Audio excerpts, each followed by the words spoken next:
علمدار علمدار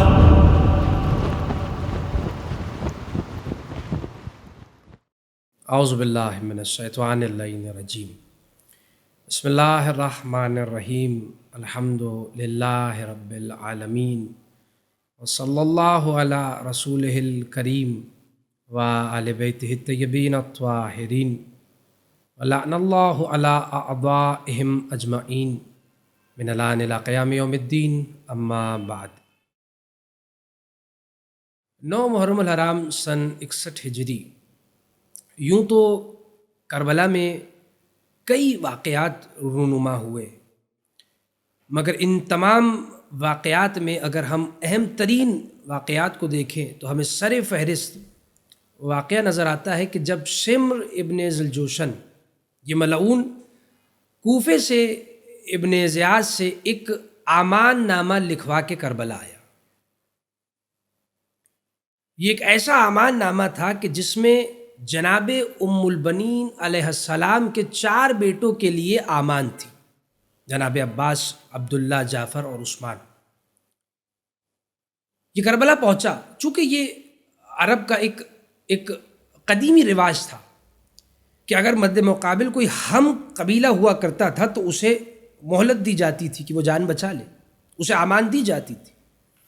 اور چونکہ جناب ام البنین اور شمر ایک قبیلے سے تعلق رکھتے تھے، قبیلہ بنی کلاب، لہٰذا اس نسبت سے اس نے یہ امان نامہ لکھوایا۔ ظاہر مقصد یہ ہے کہ یہ فرزندان جناب ام البنین امام حسین کا ساتھ چھوڑ دے۔ اور یقیناً اس وقت شمر جناب ام البنین کی تربیت سے ناآشنا ہے۔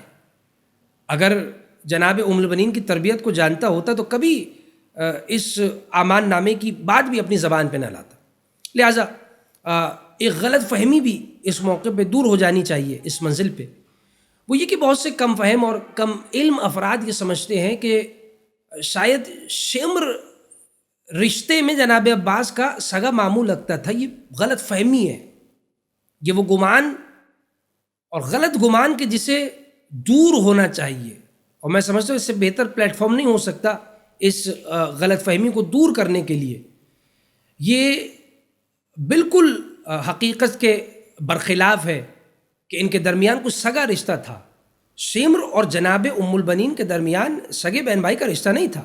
ہاں، یہ حقیقت ہے کہ ان کا تعلق ایک قبیلے سے تھا، لہٰذا اسی نسبت سے اس نے امان نامہ حاصل کیا۔ روایت کہتی ہے کہ جب کربلا آیا تو بہت تیزی کے ساتھ خیام حسینی کے سامنے پہنچا اور بلند آواز سے کہنے لگا، کہاں ہے عباس، کہاں ہے عبداللہ، جعفر، عثمان، ام البنین کے بیٹے، میں امان نامہ لے کے آیا ہوں، اور اگر حسین کا ساتھ چھوڑتے ہیں اور یزید کی بیعت کرتے ہیں تو جان بخش دی جائے گی۔ روایت کہتی ہے امام حسین شمر کی تمام باتیں خیمے سے سن رہے تھے۔ امام علیہ السلام نے جناب عباس سے کہا، عباس گرچہ یہ نہایت ہی فاسق آدمی ہے، یہ اس قابل نہیں کہ جواب دیا جائے، مگر میں حکم دیتا ہوں تم جا کے اس کی بات سنو اور اس کا جواب دو۔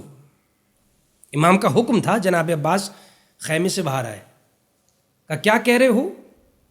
کہا امان نامہ لایا ہوں تمہارے اور تمہارے 3 بھائیوں کے لیے، کیونکہ تمہاری والدہ اور میرا تعلق ایک قبیلے سے ہے، قبیلہ بنی کلاب، لہٰذا یہ امان ہے اور تمہاری جان بخشی جائے گی۔ جناب عباس نے کہا، اور میرے آقا حسین کے متعلق کیا خیال ہے؟ یہ ہے تربیت جناب ام البنین۔ یعنی اب آپ دیکھیں گے کہ جناب عباس کا جو جواب ہے یہ تربیت ہے جناب ام البنین کی، اور یہ جناب عباس کی وفاداری کی عکاسی کر رہی ہے۔ کہ میرے آقا حسین کے متعلق کیا خیال ہے؟ کہ حسین تو قتل کر دیا جائے گا، صرف ام البنین کے بیٹوں کے لیے امان ہے۔ جناب عباس نے جب یہ جملہ کہا فرمایا، اگر بات ایسی ہے تو شمر تجھ پہ بھی لعنت ہے، تیرے امان نامے پہ بھی لعنت ہے۔ کیسے ممکن ہے ام البنین کا بیٹا کسی ایسے امان نامے کو قبول کرے کہ جہاں ام البنین کے بیٹوں کو تو امان ملے مگر فرزند رسول کو قتل کیا جا رہا ہو؟ کیسے ممکن ہے عباس یا عباس کے بھائی کسی ایسے امان نامے کو قبول کریں کہ جہاں حسین جیسے آقا کی بیعت چھوڑ کے یزید جیسے فاسق کی بیعت کرنی؟ جیسے مولا نے فرمایا تجھ پہ بھی لعنت، تیرے اعمال نامے پہ بھی لعنت ہے، روایت کہتی ہے نہایت غضبناک ہوا اور تیزی کے ساتھ چلا، اور جیسے ہی لشکر یزید میں پہنچا تو وہاں جانے کے بعد اس نے عمر سعد کو اکسایا، اور ظاہر ہے کہ کوفے سے حکم لے کے آیا تھا، واضح حکم حملے کا، کہ بھائی فوری حملہ کیا جائے۔ اور امام حسین خیمے کے باہر بیٹھے ہوئے تھے کہ جب محسوس ہوا کہ اب گھیرا تنگ ہو رہا ہے اور قریب ہے کہ یہ 9 محرم کی شام حملہ کرے، امام حسین نے جناب عباس کو بھیجا، اس پیغام کے ساتھ بھیجا کہ امام ایک مزید رات کی مہلت مانگ رہے ہیں۔ جناب عباس یہ پیغام لے کے گئے، پوچھا گیا مہلت کیوں چاہیے؟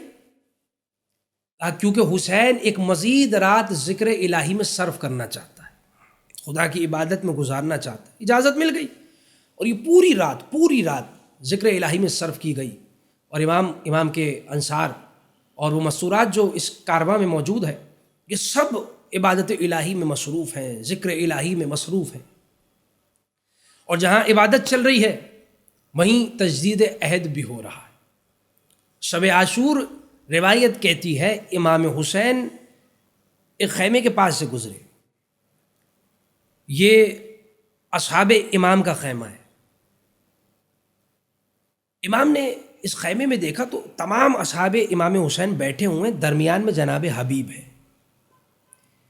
جناب حبیب تمام اصحاب سے کہہ رہے ہیں کہ دیکھو کل عاشور کا دن ہے، اور کہیں ایسا نہ ہو کہ ہم سے پہلے بنی ہاشم کے جوان میدان میں چلے جائیں۔ تجدید عہد ہو رہا ہے، امام سے جو وعدہ کیا ہے، جو عہد کیا ہے اسے تازہ کیا جا رہا ہے، وفاداری کا ثبوت دیا جا رہا ہے، امام سے محبت کا اظہار کیا جا رہا ہے کہ ایسا نہ ہو ہم سے پہلے بنی ہاشم کے جوان چلے جائیں۔ یہ اولاد فاطمہ ہے، اگر یہ ہم سے پہلے جناب حبیب کہہ رہے ہیں اگر ہم سے پہلے یہ میدان میں چلے گئے تو مجھے بتاؤ ہم رسول کو کیا چہرہ دکھائیں گے روز محشر، ہم کیسے جناب سیدہ سے نگاہیں ملائیں گے؟ کہا یہ اولاد فاطمہ ہے، لہٰذا ہم پہلے قربان ہوں گے، یہ ہمارے بعد میدان میں جائیں گے۔ مولا حسین آگے بڑھے، ایک ایسے خیمے کے آگے سے گزرے کہ جہاں سارے بنی ہاشم کے جوان موجود ہیں، وہاں جناب حبیب درمیان میں بیٹھے ہوئے ہیں، یہاں جناب عباس درمیان میں بیٹھے ہوئے ہیں، اور بنی ہاشم کے جوانوں سے کہہ رہے ہیں کہ یاد رکھو کہیں ایسا نہ ہو کہ کل ہم سے پہلے حسین کے اصحاب میدان میں چلے جائیں۔ یعنی چاہے اصحاب ہو یا بنی ہاشم کے جوان، جان وارنے کے لیے، امام پہ جان قربان کرنے کے لیے بے قرار اور بے چین نظر آتے ہیں۔ کہیں ایسا نہ ہو اصحاب ہم سے پہلے چلے جائیں، ہم بنی ہاشم سے تعلق رکھتے ہیں، ہماری غیرت کے خلاف ہوگا، ہم سے پہلے حسین کے اصحاب شہید ہو جائیں۔ بہرحال ایک ایسی منزل آئی کہ جب امام نے ان تمام افراد کو اپنے خیمے میں جمع کیا، اور ایک عجیب انداز سے امام نے انہیں آزمایا۔ روایت کہتی ہے کہ شب عاشور رات کے ایک پہر امام نے تمام افراد کو اپنے خیمے میں بلایا، جتنے جانثار ہیں، جتنے اصحاب ہیں، اور امام نے خیمے کے چراغ بجھا دیے۔ اس کے بعد امام کہتے ہیں کہ اگر کوئی اس منزل پہ آ کے بھی مجھے چھوڑ کے جانا چاہتا ہے تو وہ جا سکتا ہے، اور جملہ کہا میں جنت کی ضمانت دیتا ہوں، جان بھی بچ جائے گی اور جنت کی ضمانت بھی دے رہا ہوں، جسے جانا ہے وہ چلے جائے۔